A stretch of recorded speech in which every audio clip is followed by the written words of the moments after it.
All right, so we'll go ahead and try to make this as short and sweet as possible. I'm going to go ahead and click home on the screen. Make sure your key switch is on, your green light's on, your e-stop's not down. All your plugs are plugged in. The only difference between the how-to videos we have is usually there's an Ethernet cable. Well, there used to be an Ethernet cable, now it's USB. When you turn on the laptop, make sure the USB is plugged into this.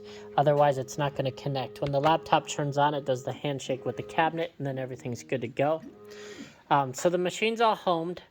I did kind of cheat a little bit. I accidentally ran out of room on my video recorder on the last one, so I had to take it off. So I did set up the home location already, but let me go ahead and show you that. So if I hit go to start location, it's going to go to this first bottle here. Now the first bottle, that start location, you have 6 different predefined ones you could do.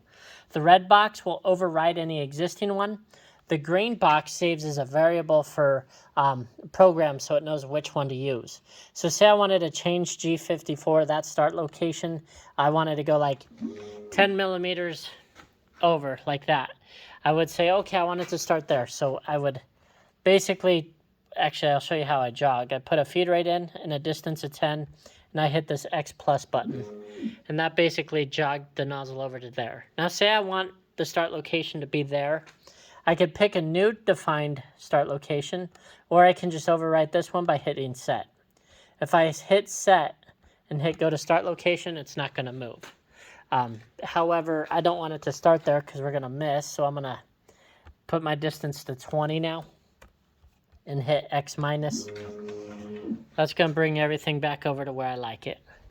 And then, see now if I hit go to start location without saving it, he goes straight back over, and that's not good. We don't like that. So I'm going to go back over. I'm going to overwrite the G54 command. And now if I hit go start location, it's good to go. That's probably the hardest part of this whole system right there. We got a whole bunch of videos on it, and I can walk you through setting up new start locations. As far as the machine, you could see it's 4 inches bigger. So only way I could fit the tray in with the travel with these trays. So I did have to make the machine 4 inches. It's not like a 12 by 29. It's not a 12 by 12. It's a 12 by, what would that be? 12, 13, 14, 15, 16. A 12 by 16. But anyway, we got it all good to go. So first thing I'm going to show you is fill volume. Unfortunately, I cheated already, and I know what your fill volume is. It's going to be 85 at least here with the pump. But let's go ahead and prime this and get it going. So right now, the tubing's out. So what I'm going to do is just load it in this boxer pump here. Okay, and make sure it doesn't pinch on the side. So there's little springs on here. You can kind of move those springs. You know, make sure everything's real good. And then go ahead and clamp it down. And then what we need to do is prime the pump up. So there's 2 ways to do it. I could put my fill count here to 1 and just hit cycle start and let it kind of pretend to run a cycle and just keep hitting that over and over until fluid comes out, which is kind of nice to do. And because I cheated before and I ran this before, it did prime up right there. The other way to do it, and some people like to do it manual versus that way, there is another way to do it. The same way we're jogging our that x-axis, I could do the same thing. So I could put a feed rate in and a distance, and I could hit a P plus all. And that's going to run it a distance of 20. That also goes if I hit P minus. The pump's going to run in reverse, and you can see it sucking up bubbles and stuff like that. The other way to do it is you can, if you have multiple pump heads, which you don't right now, but if you had multiple pumps, you can select like pump 1 and hit P plus and just use that pump and fill it. And basically, you just want to prime it until it's all the air's out of the line. Luckily, your guys' tubing's clear, so it's kind of easy to see that. Kinda, at least with clear water, it's a little hard. I'll make sure I got all these empty because I was pretty far in that last video. Okay, so that's kind of how you prime the machine. So we know we're good. I got fluid coming out. I'll do it once more just because I got to talking. Okay, yeah, fluid's coming out. We're good to go. Alrighty. Next on the agenda is we need to figure out our fill volume. So what you want to do is put a fill count to 1. right there. That way you're only messing with one bottle, you're not a whole tray. I'm going to first put my fill count to 60 and hit start cycle. And if I did this, you're going to see it's going to underfill your bottle. So that's not good. It's, you know, halfway, so we'd have to go up, and that's why I went up on 85. Now, one thing to note is if you change your fill speed, it's going to change your fill volume. So get that kind of dialed in first. Like if I change that to 400 and hit go, you can see it's filling a lot slower. It's going to fill a little bit more just because the voids are a little bit more compacted with pressure and water. But it took forever, and it's halfway. So I want to go up. I don't want to be at 400, so I'm going to go back to 600. And I'm going to go to 85. 85 seemed to look real good if I hit start cycle.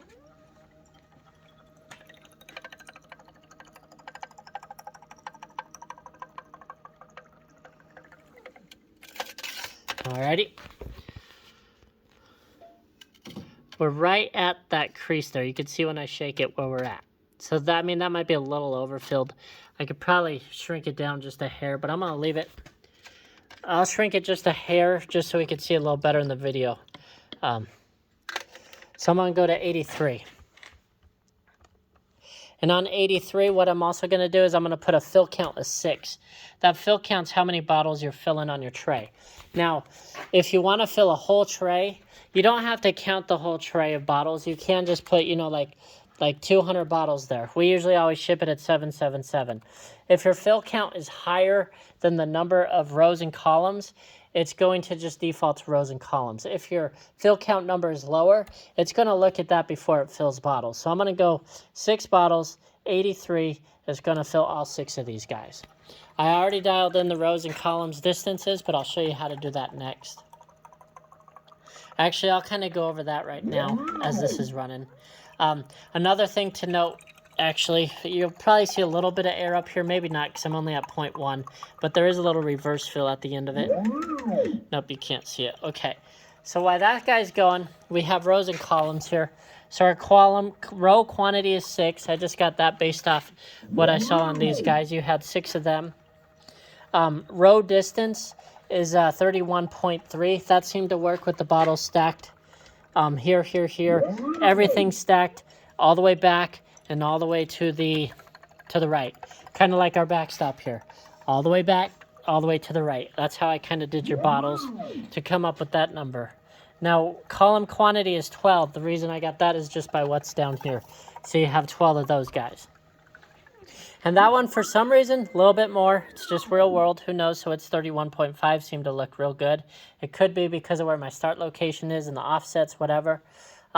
The other thing is nozzle down distance is 0 and nozzle up distance is 0. That's because you guys just have a manual jog knob.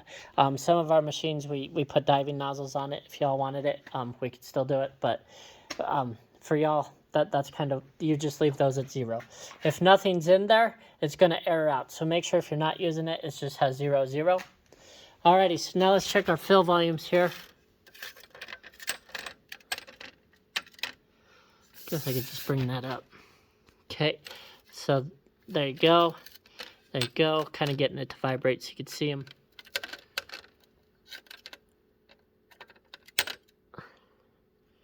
So they're all kind of right at that crease, which is pretty much perfect.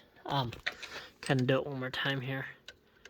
It's right on the crease, right on the crease, right on the crease, right on the crease, right on the crease, right on the crease. Okay, so that's kind of that. Now I'm just gonna go over those rows and columns just a little bit. Let me pause it, see if there's anything else y'all wanted to go over. Okay, that was about it. So I'll just kind of go over that real quick. Rows, column, distance stuff. If you did want to just mess with rows and columns, what I always do when I'm dialing in machines here, I'll put like my fill count to 2. But I will take out all my fill volume. Actually, let me go ahead and I'm going to save everything here. I'm going to put my fill count to 777. That way when you guys get this, if you want to run the whole tray, you can. And I'm going to hit save. I'm just going to overwrite this. If I wanted to resave it as something else, I could. Everything kind of saves into the downloads there. Yes, I want to replace it. If you want to open a file, you could go ahead and click open, and then that file's right there. I'm going to go ahead and click OK. I want to open that, and everything will populate up. But now what I'm going to do is I'm going to get rid of my fill volume, get rid of my reverse fill because I don't want to use that pump at all. And then next what I'm going to do is, so my column distance, so if let me go to 6, I'm going to put a fill count to 2 just so I could get a distance from this one to this one and I don't have to wait a whole lot of time. Fill count to 2 and then column distance is left to right. So right now it's at 31.5. Say I put that sucker to 20 and I hit start cycle. You can see it just indexed back and forth real quick. But since I'm at 20 versus that 31.5, you can see it underdoes it.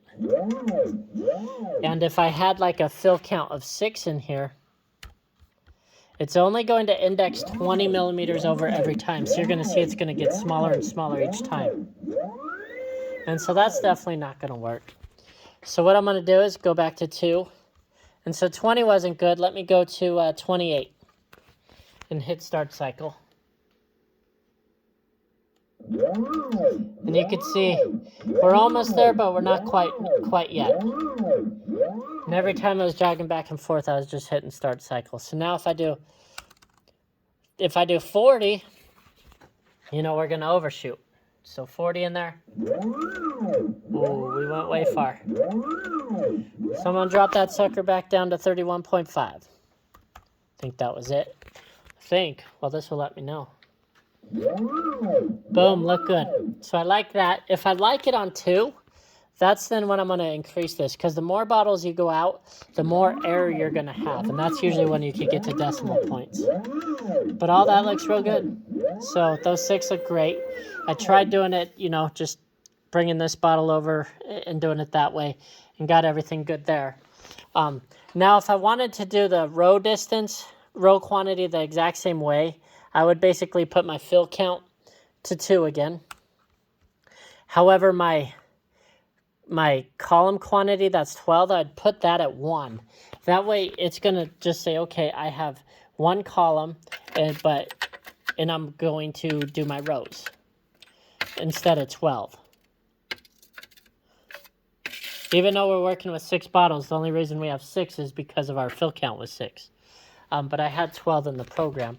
But now if I have, you know, a column quantity of 1 and my row quantity 6, I already dialed this in, but you'll see it'll do 31.3.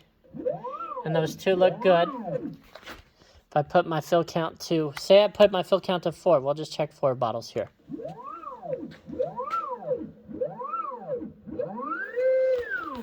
And then, so that's kind of how rows, columns, all that works.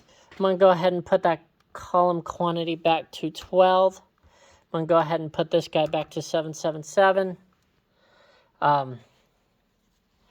Yeah, then what I'm going to do now is there's one other thing to show you. Say like your fill volume or something got out of whack. Something happened. Who knows what it was. You could always do resume on bottle. So say I wanted to resume on bottle 3. I can hit start cycle.